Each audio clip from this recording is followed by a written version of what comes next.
ఫిబ్రవరి 23 అంటే సోమవారం రోజున 100 రోజులు రిలే నిరాహార దీక్ష ప్రారంభించి 100 రోజులు పూర్తయిన సందర్భంగా పెద్ద ఎత్తున కార్యక్రమాన్ని చేపట్టడం జరిగింది. ఏంటి ఆ రోజు కార్యక్రమం అంటే 100 రోజు 100 మందితో దీక్షా శిబిరంలో కూర్చోబెట్టడానికి మేము ప్రణాళిక సిద్ధం చేసుకున్నాం.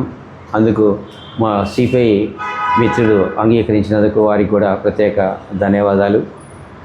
100 రోజుల కార్యక్రమాన్ని ఏ విధంగా చేయాలి అనేటువంటిది ఒక పకడ్బందీ ప్రణాళికతో 5 నియోజకవర్గాల్లో ఉండేటువంటి గ్రామ ప్రజలైతేనేమి, పట్టణ ప్రజలైతేనేమి అందరినీ కూడా ఆహ్వానిస్తున్నాం. ఆ రోజు కార్యక్రమంలో పాల్గొని విజయవంతం చేయవలసిందిగా కోరుతున్నాం.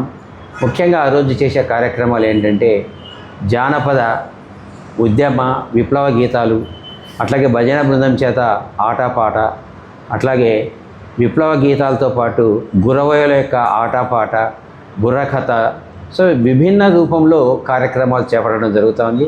అదేవిధంగా ఆ రోజు మరి 100 మంది కుంభాలు తీసుకొని బయలుదేరటం కూడా జరుగుతుంది.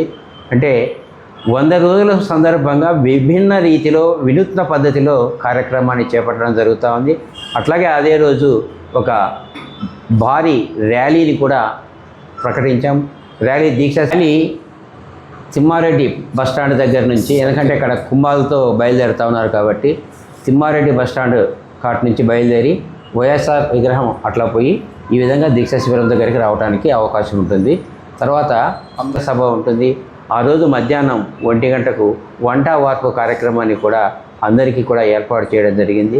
కాబట్టి అందరూ కూడా ఆదోని పట్టణ ప్రజలైతేనేమి, గ్రామ ప్రజలైతేనేమి, అన్ని వర్గాల ప్రజలు, వ్యాపార సంఘాలు, కుల సంఘాలు, అన్ని రకాల వ్యక్తులు పాల్గొని గతంలో డిసెంబర్ 10 అట్లాగే జనవరి 24వ తారీఖున బంద్కు ఏ విధంగా సహకరించారో ఆ విధంగా 100 రోజుల కార్యక్రమానికి ప్రజలు, మా జేఏసీ నాయకులు అందరూ సహకరించి కార్యక్రమాన్ని జయప్రదం చేయవలసిందిగా కోరుతున్నాం. మరి ఈరోజు 98 రోజులు పూర్తి చేసుకున్నప్పటికీ ప్రభుత్వానికి ఎటువంటి స్పందన లేకపోవటం చాలా బాధాకరమైనటువంటి విషయం. ఇప్పుడైనా సమయం మించిపోయింది లేదు, తప్పనిసరిగా ఆదోని జిల్లా ప్రకటించాల్సిన అవసరం ఉంది అని చెప్పేసి ఆదోని జేఏసీ తరఫున డిమాండ్ చేస్తూ ఉన్నాం.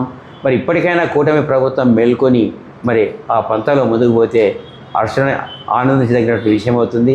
ఏది ఏమైనా మరి మా ఆదోని శాసనసభ్యులు శాసన మండలిలో శాసనసభ సాక్షిగా ముఖ్యమంత్రి సమక్షంలో ఆదోని జిల్లా ప్రస్తావన చేయడం కూడా హర్షించదగినటువంటి విషయంగా మేము కోరుకుంటున్నాం. మరి ఆ అసెంబ్లీలో ప్రస్తావన చేసినటువంటి వ్యక్తి అదేవిధంగా దీక్షా శిబిరంలో కూడా వచ్చి దీక్షా శిబిరంలో దీక్షలో కూర్చుని ఇంకా కొంత బలోపేతం చేసి ఉంటే బాగుండేది అనేటువంటిది అనుకుంటున్నాం. ఏది ఏమైనా మా ఆదోని ప్రజల ఆకాంక్ష మేరకు 5 నియోజకవర్గాల ఆకాంక్ష మేరకు ఉద్యమ వారికి సంబంధించి శాసనసభలో మా ఆదోని జిల్లా ప్రస్తావన చేసినందుకు ఆయనకు ప్రత్యేక ధన్యవాదాలు. అలాగే రీసెంట్గా మందాకృష్ణ మాదిక్ గారు మరి ఇక్కడికి విచ్చేయడం జరిగింది. ఇందిరానగర్లో వెళ్ళి ఆయనకు కూడా వినతి పత్రం ఇవ్వడం జరిగింది. ఆయన కూడా స్పష్టంగా స్పందించి ఆదోనికి మిగతా జిల్లా ప్రకటించిన జిల్లాలతో పోలిస్తే 10-20 రెట్లు అధికంగా అర్హతలు ఉన్నాయని చెప్పడం కూడా అభినందనీయం. మరి ఆ పంతాలో మనం ముందుకు పోతాం. ఎంఆర్పిఎస్ ఆదోని జిల్లా సాధించేవారు మీ అంట ఉంటామని చెప్పినందుకు ఎంఆర్పిఎస్ వారికి కూడా ప్రత్యేక అభినందనలు తెలియజేస్తున్నాం. మరి ఖచ్చితంగా 100 రోజుల కార్యక్రమాన్ని విజయవంతం చేయాలని చెప్పేసి ఆదోని ప్రజలకైతేనేమి 5 నియోజకవర్గాల్లోని ప్రజలకు విజ్ఞప్తి చేస్తున్నాం. ఖచ్చితంగా విభిన్న రీతిలో మన కార్యక్రమాన్ని చేపట్టడం జరుగుతుందని చెప్పి తెలియజేస్తూ నా పేరు రఘురామయ్య, జేఏసీ నాయకుడు.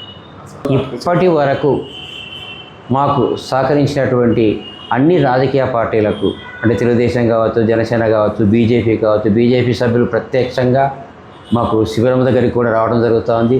ఆ విధంగా కాబట్టి రేపు 100 రోజుల కార్యక్రమంలో కూడా అన్ని రాజకీయ పార్టీలు, వైఎస్ఆర్ పార్టీ కానీ, భారతీయ జనతా పార్టీ కానీ, జనసేన కానీ, తెలుగుదేశం కానీ, అన్ని రాజకీయ పార్టీలు కూడా మాకు సహకరించి 100 రోజుల కార్యక్రమాన్ని విజయవంతం చేయవలసిందిగా అన్ని రాజకీయ పార్టీలను జేఏసీ నాయకుడిగా కోరుకోవడం కూడా జరుగుతున్నది.